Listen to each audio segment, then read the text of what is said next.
slow. I waited still.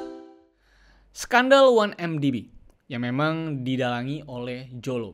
Nah, Jolo sendiri itu adalah seorang miliarder yang super kaya di negara Malaysia dan memang beberapa saat ini menjadi bahan perbincangan di negara Malaysia dan negara lainnya. Karena sebuah skandal yang sangat besar, yaitu adalah skandal 1MDB. Karena jumlah uang dari skandal ini sangat besar. Nanti gue akan jelasin seberapa besarnya dan dibuang kemana aja. Nah, sebelum itu gue bakal mulai dari masa kecilnya Jolo dulu. Jolo ini adalah seorang yang lahir pada tanggal 4 November 1981 di kota Penang dan juga tumbuh besar di kota Penang juga. Nah, Penang ini adalah sebuah kota yang merupakan salah satu pelabuhan utama di Selat Malaka. Jadi, kota yang menurut gue tidak mundur-mundur banget, tapi tidak maju-maju banget lah. Tengah-tengah lah intinya ya. Dan ternyata walaupun tinggal di sebuah kota yang tengah-tengah gitu ya, tapi pendidikannya si Jolo ini juga cukup tinggi. Karena pendidikannya itu juga cukup mahal bisa dibilang karena dia sampai pergi ke London ke Harrow School dan juga The Wharton School di Philadelphia, United States of America. Dan di tempat inilah dia kenal sama anak-anak dari figur-figur penting. Nah, dia ini katanya juga selalu terlihat sebagai orang yang super kaya di sekolahnya. Karena pakaiannya dia selalu mewah dan pergaulannya itu selalu sama anak-anak orang kaya di sana. Karena memang sekolah-sekolah tersebut itu identik juga dengan orang-orang kaya. Kalau nggak kaya, biasanya nggak bisa masuk. Dan kalau masuk biasanya dapat beasiswa. Jadi yang nggak dapat beasiswa dan bisa masuk biasanya adalah orang yang rata-rata nyogok gitu. Rata-rata. Ya, dan dilansir dari thestar.com, Jolo ini datang dari keluarga kaya di Malaysia katanya.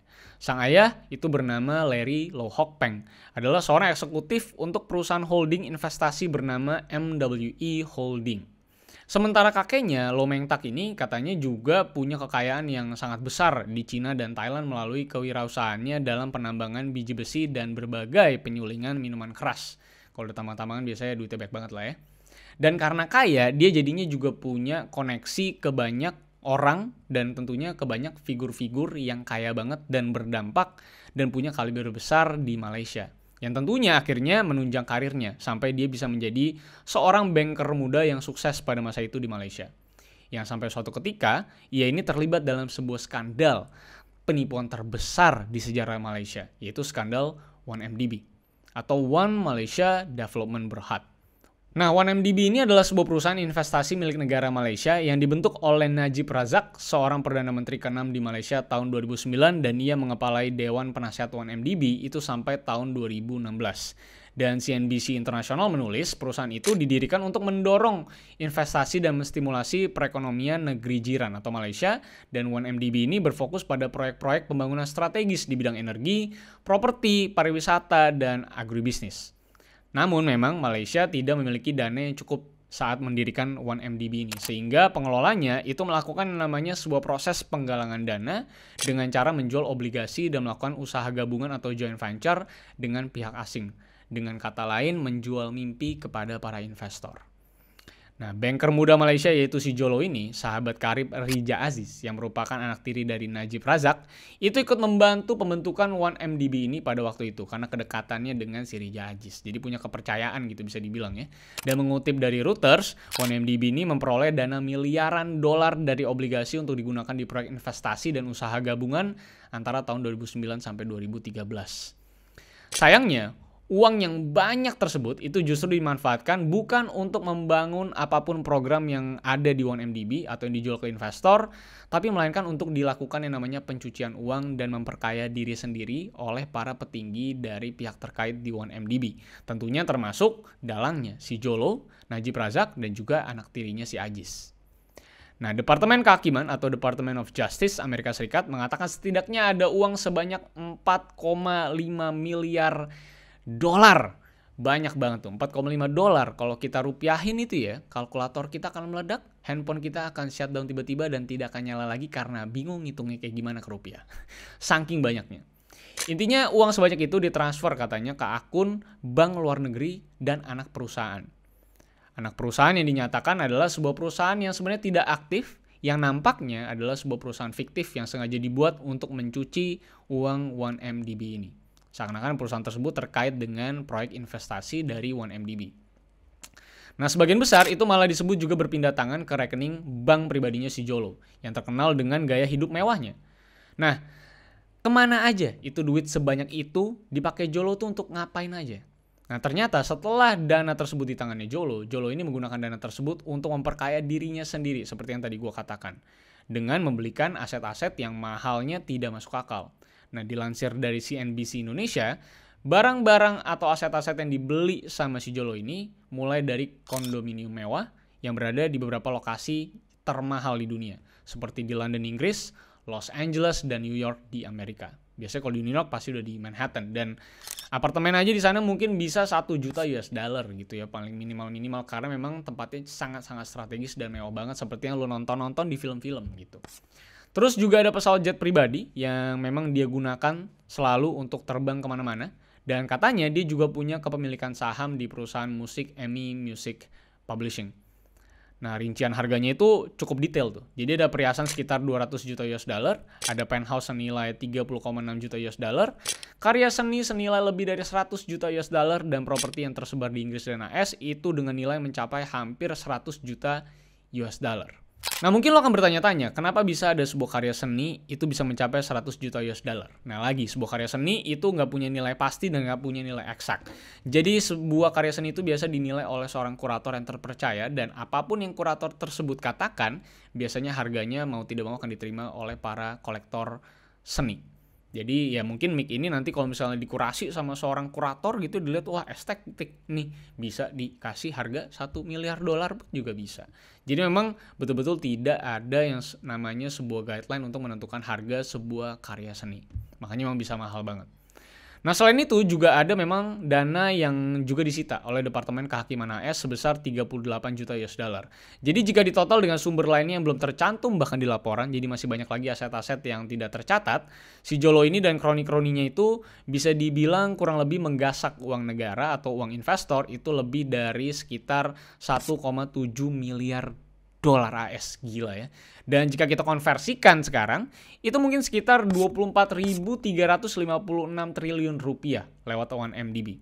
Yang kalau mungkin lo transfer ke Pulau Seribu, itu Pulau Seribu nggak jadi Pulau Seribu lagi, tapi jadi Pulau Sejuta atau Pulau 1 miliar gitu. Karena saking besarnya budget ini.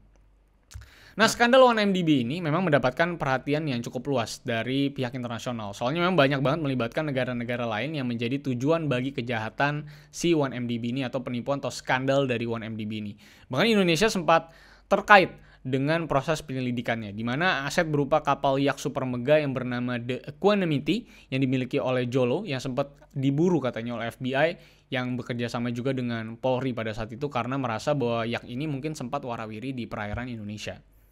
Nah bahkan gak sampai situ aja, yang tadinya menjabat sebagai Perdana Menteri yaitu si Najib Razak itu juga diperiksa oleh tim anti korupsi saat dia tuh lagi liburan.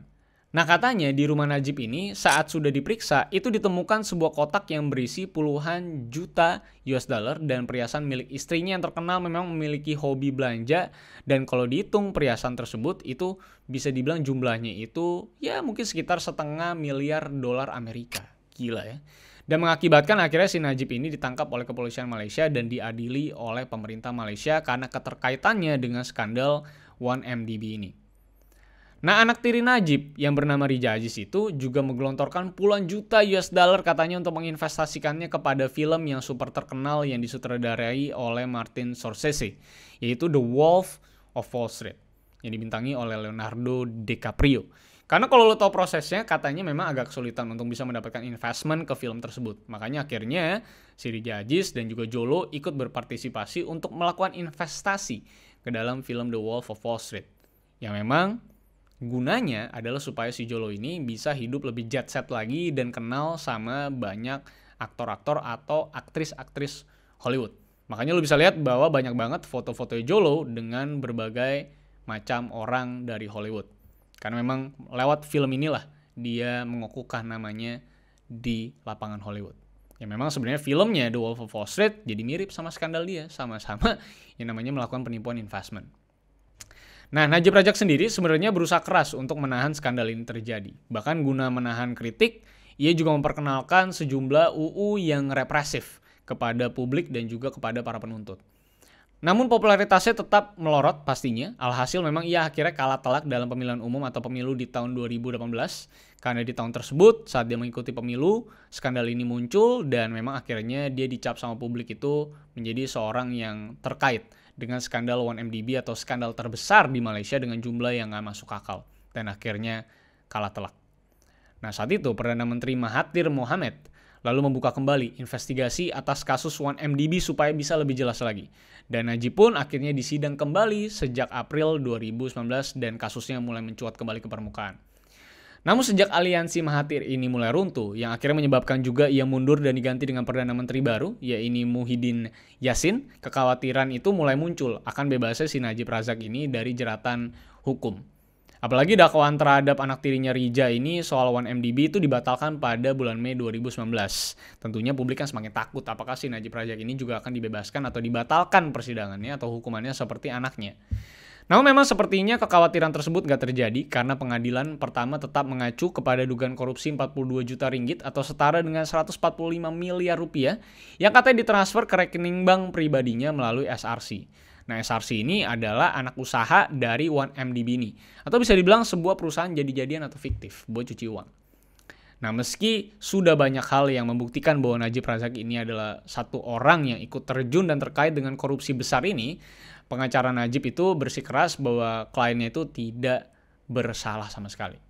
Ia menuding rekannya si Najib justru yang adalah dalang dari semua ini atau dalang dari sebuah skandal terbesar di Malaysia ini, yaitu adalah si Jolo. Namun memang Hakim Muhammad Nazlan Muhammad Ghazali mengatakan gagasan bahwa si Jolo telah menipu Najib adalah tidak masuk akal sama sekali. Atau bisa dibilang mereka ini sebenarnya justru malah bersekongkol untuk melakukan yang namanya konspirasi penipuan kepada para investor. Ia juga menolak argumen bahwa mantan pemimpin itu percaya bahwa uang di rekeningnya itu adalah sumbangan dari royalti bangsa Saudi. Padahal itu nggak ada. Sampai akhirnya si Najib ini diputus bersalah akhirnya atas 7 dakwaan dalam persidangan pertama kasus 1MDB ini. Pada Selasa 28 Juli 2020, dia tuh dijatuhkan 12 tahun penjara dan denda hampir 50 juta US dollar. Makan tuh ya. Dan tentunya setelah Najib Razak ini ditangkap dan dijatuhkan hukuman atau divonis, tentunya pertanyaan kita selanjutnya adalah bagaimana nasib si Jolo ini. Nah, dia sekarang menjadi buronan internasional. Sampai sekarang belum diketahui keberadaannya ada di mana sebenarnya. Ada yang bilang bahwa terakhir kali dia itu terlihat di Dubai, lalu katanya ada yang lihat juga dia di Thailand, lalu katanya dia sekarang lagi muter-muter Asia tuh, sampai ujungnya ia katanya berada di Cina dan Hong Kong, atau mungkin tempatnya juga ada di Macau. Katanya dia tetap judi-judi dan hidup mewah sih sebenarnya katanya di sana, jadi nggak ada kendala sama sekali, karena memang gue rasa agak kebal hukum dia di sana. Jadi susah untuk di approach juga gitu ya, atau ditangkap. Sampai memang akhirnya Malaysia sendiri juga menuduh bahwa Jolo ini sepertinya telah dilindungi oleh negara Cina untuk bersembunyi di negaranya tersebut. Mungkin si Jolo ini menginvestasikan sejumlah uangnya untuk beberapa perusahaan Cina atau mungkin menyogok beberapa figur penting di Cina untuk melindungi keberadaan dia. Namun tentunya Cina pasti membantah tuduhan tersebut karena Jolo ini katanya terakhir terlihat itu pada Februari 2020 di Wuhan dan mengikuti lockdown besar-besaran saat itu, dan katanya setelah itu Jolo ini menghilang dari Cina. Nah, banyak orang yang berasumsi bahwa Jolo ini telah operasi plastik katanya dan mengasingkan diri di negara lain. Bisa jadi, karena duitnya masih banyak banget. Namun memang kasus ini belum selesai, pencarian Jolo sampai detik ini masih tetap berlanjut. Dan karena memang sudah merugikan banyak negara, khususnya negara Malaysia dan juga negara-negara maju lainnya, tentunya masih dicari terus sampai ketemu. Makanya dia tidak akan pernah bisa lepas dari pengejaran Interpol atau International Police untuk bisa mendapatkan dirinya, untuk bisa divonis dan dihukum sesuai dengan apa yang dia lakukan di skandal terbesar di Malaysia dan bahkan salah satu skandal terbesar di dunia. Mungkin ini adalah sebuah kasus yang cukup simpel karena memang gue menceritakannya cukup brief dari tahap Jolo kecil, terus dia menipu dan akhirnya merugikan. Tapi kalau lo mau tahu prosesnya lebih panjang, mungkin lo bisa baca beberapa dokumentasi di website-website atau mungkin bisa nonton dokumenternya di YouTube yang mungkin lebih detail, lebih kompleks. Karena mungkin kalau lu nggak ngerti masalah bisa dibilang politik konflik atau political economic, kayaknya agak berat untuk gua sampaikan seluruh konflik ekonominya ke lu pada. Gua aja yang baca pusing. Jadi kalau misalnya gua ada salah-salah di data kali ini, mungkin lu pada mengikuti kasusnya Jolo mungkin bisa bantu revisi atau bantuin nambahin beberapa detail yang mungkin gua kurang di kolom komentar di bawah. Jadi kita sama-sama bisa melengkapi. Oke? Tapi semoga cerita tentang Jolo ini bisa memberikan lu sebuah gambaran seberapa besar orang bisa melakukan penipuan kalau diberikan sebuah kekuasaan yang solid adanya. Karena Jolo datang dari sebuah koneksi yang kaya, memberikan sebuah ide untuk mencuri uang, memanfaatkan koneksinya, dan kabur ke negara lain dengan banyak aset-aset yang belum tercatat bahkan di laporan keuangan atau aset yang dimiliki sama Jolo. Punya rumah di London, Los Angeles, dan New York adalah sebuah hal yang hampir tidak masuk akal untuk orang yang harusnya masih biasa-biasa aja. So itulah dia kasusnya Jolo dengan 1MDB-nya. Semoga bisa menemani kalian di malam ini, bisa tidur dengan nyenyak. Dan sorry kalau misal suara gue agak kurang enak karena gue lagi-lagi sakit tenggorokan dan suara gue agak kering nih ya. Tapi semoga tidak mengganggu dan bisa tetap menemani waktu istirahat kalian. Sampai jumpa di kasus-kasus selanjutnya, karena masih banyak kasus-kasus menarik yang bisa kita bahas dan kita kupas. Dan tentunya jangan lupa untuk follow gue di @rivaldosantosa, gue di Instagram dan Twitter, kalian bisa DM kasus yang menarik. Dan jangan lupa juga untuk like, share, dan subscribe untuk support gue lebih jauh. So see you on the next case, guys. I lost myself.